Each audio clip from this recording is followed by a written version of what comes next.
En este último bloque, amigas y amigos, vamos a tratar un tema que estamos conmemorando el día de hoy, aunque ya es al final del día, que tuvimos de asueto. En realidad es un asueto que hubiera correspondido al día 5 de febrero, que se celebra el 94, o se celebró el 94 aniversario de la Constitución, de que fue puesta en vigor la Constitución de 1917.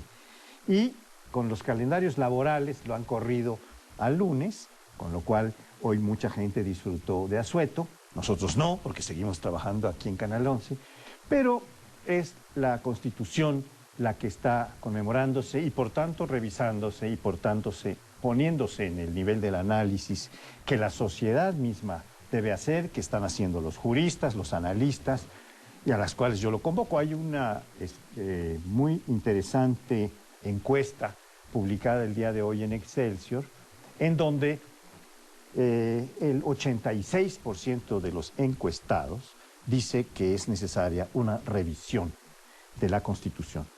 Pero un 51%, o sea, la mayoría, dice que es necesaria una revisión integral, o sea, un cambio total de la Constitución, lo cual empieza a ser un tanto interesante. Hay un 45%, casi la mitad, que dice que no, que la Constitución está vigente, está en vigor y que lo único que hay que hacer es aplicarla y aplicarla bien. Eso dice esta encuesta, que es muy sugerente porque se han hecho 400 y pico de reformas a una Constitución que data ya de casi un siglo, y las constituciones se supone que deben ser el conjunto de acuerdos a los que una sociedad ha llegado entre poderes, entre sociedad y poder del Estado, y ha cambiado tanto de 1917, en donde la mayor parte de la población era analfabeta, en donde no había partidos políticos, en donde no había democracia, etcétera, la situación que valdría la pena, pues, volver a pensar, si no en una revisión integral y un cambio total de Constitución con un constituyente original, sí en una revisión sistemática que nos deje ver qué puntos son obsoletos, qué está faltándole a la Constitución, por ejemplo, en materias tan importantes como derechos humanos, qué le está sobrando como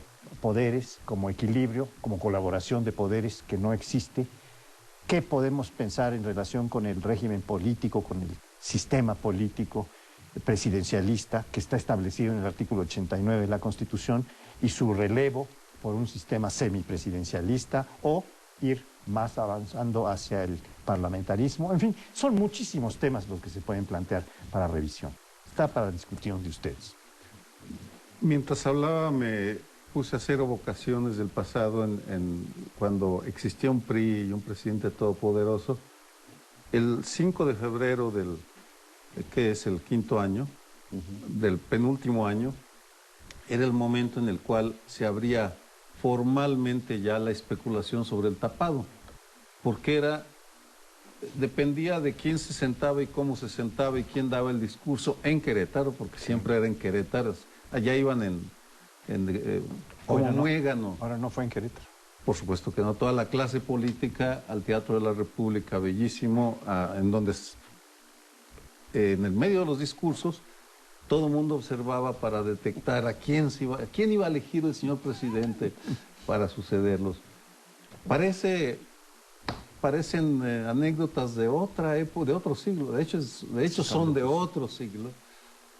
En segundo lugar, ya haciendo un lado las evocaciones o la nostalgia, el hecho de que tantas mexicanas y mexicanos quieran cambios en la Constitución, me parece que es simplemente la expresión, otra forma de expresar el hartazgo que tenemos y las ganas de que esto cambie para que funcione mejor, vamos, porque no me parece que la Constitución o que la mayoría de la población entienda lo que significa una reforma integral de la Constitución.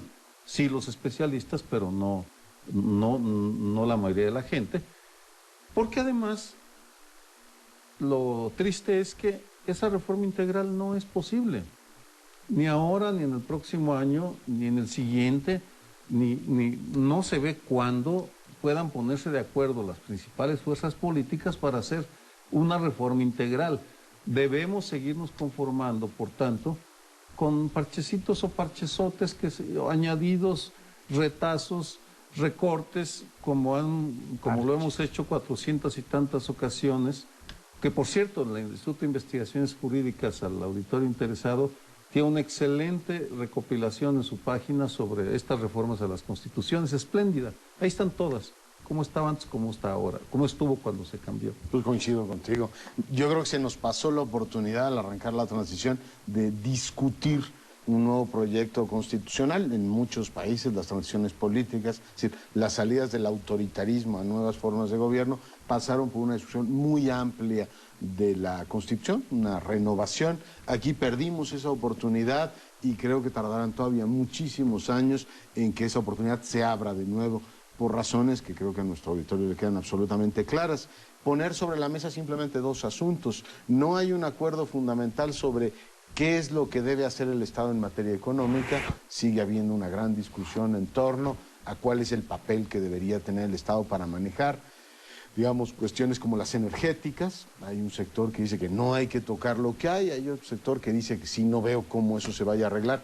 Y hay una serie de asuntos que tienen que ver con la forma en que funciona el régimen político y que reflejan, estoy de acuerdo con Sergio, la forma en que la gente se siente desgastada o defraudada por un sistema político que no atiende sus necesidades y que no hay voluntad de arreglar. Yo, por ejemplo, sigo sorprendido de ver la reacción de los principales partidos respecto a la posibilidad de dotar de mayor fuerza política a los ayuntamientos de este país. Y me sigue sorprendiendo ver cómo los ayuntamientos son literalmente barridos, uno, por los poderes fácticos, es decir, el uso del suelo lo compran como les da la gana en prácticamente todo el país, intereses económicos, o directamente llega el crimen organizado, se asienta en los territorios y los alcaldes no sirven, o sea, no tienen capacidad para enfrentar eso. No ha habido voluntad por parte del constituyente permanente por decir, a ver, tenemos que crear figuras en los gobiernos locales con suficiente fuerza política para enfrentar esos dos intereses.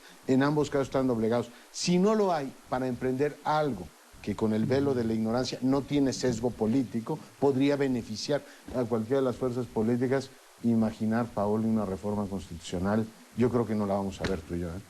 Bueno, yo creo que tienes integral, razón. Creo que tienes razón, Leonardo, y también de alguna forma, yo tampoco. creo que también lo insinuaba Sergio en que es muy difícil que lo podamos ver, pero quisiera reportar un poco una preocupación que tienen constitucionalistas muy importantes que se resisten a una revisión integral o a la formación de un constituyente original, nuevo. Por cierto, ya no se usa lo de constituyente permanente, es decir, sí se sigue usando, pero parece que no es lo más correcto y parece que lo correcto es un constituyente, solo puede ser el original. El otro es el poder reformador de la Constitución, que es como se dice ahora más modernamente, ¿no? Porque... PRC.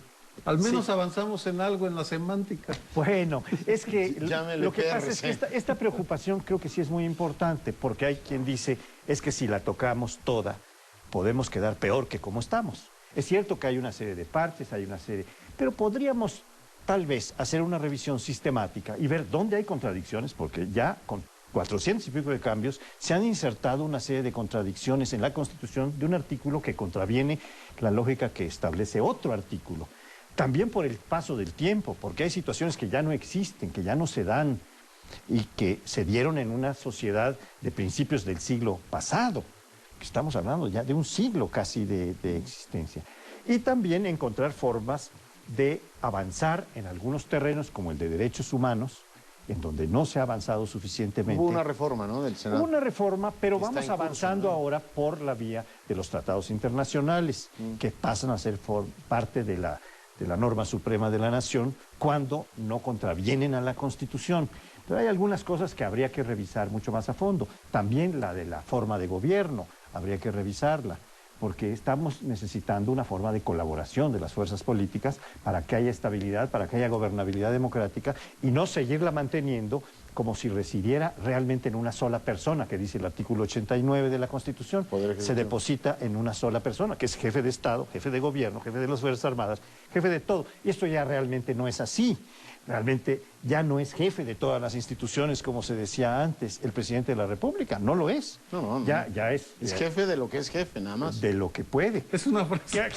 Sí, que se ha ido pero se ha ido reduciendo el campo. Entonces habría que plantearlo en términos de colaboración de todas estas fuerzas. Pero en fin, este es un asunto que no sé si ustedes quieren agregar un poco más sobre esto, porque nos quedan No, que me unos parece minutos. una frase afortunadísima la que dijiste, es jefe de lo De que es jefe. perogrullo. Sí. No, pero los mexicanos, he estado leyendo toda la discusión que hay sobre las reformas que hizo la Real Academia de la Lengua Española al uso de la lengua, y cuando le dijiste me di cuenta que refleja tanto esa capacidad mexicana que tenemos para a veces, en una sola frase, desmontar de solemnidad asuntos que en el último de los casos terminan siendo bastante ridículos y grotescos, porque todas estas discusiones, con todo respeto a los constitucionalistas, son muy importantes, pero ¿en qué nos benefician a la mayoría de los mexicanos? Que estamos padeciendo la inoperancia de la Constitución y de las leyes y de los reglamentos, porque coincido con lo que dijiste en un momento dado, lo padezco, lo vivo, lo observo. Las presidencias, el municipio libre, que tanto soñamos con que sirviera.